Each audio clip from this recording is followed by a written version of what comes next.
what's going on in Cameroon, or maybe what's going on in Africa?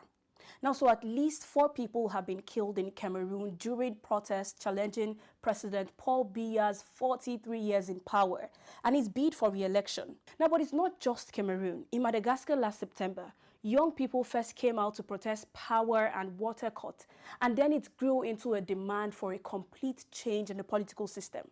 Do you also remember the Kenya's protest in July? Now, that protest left at least 8 people dead and hundreds injured.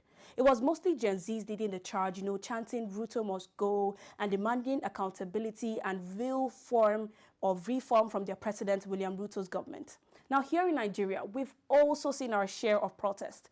Recently, the Free Nnamdi Kanu's movement took people on the streets in Abuja and across the southeast, calling for his release and a fair hearing. Now, apart from all these protests having an obvious similarities of young people, at the center leading them, there's another similarity of the weakness of our political systems. Now, think about it. Countries like Nigeria and Cameroon have been independent for 65 years now. Madagascar has been free for 64 years and Kenya for 61.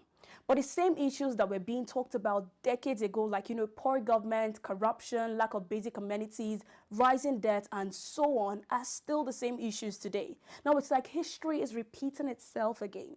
Many of these countries still struggle with, leadership recycling the same faces, the same promises, just in different eras. And with the coup and the rumors of coups that are spreading around the continent, you start to wonder, is this Africa's breaking point? Or maybe is this a wake-up call? Now, so what really needs to change? How can Africa move past this cycle of protest and unrest into real progress? I would really like to hear your thoughts on this. Now, if you like explainers like this, follow us on all our social media platforms at Fact News Africa and Fact News Hausa.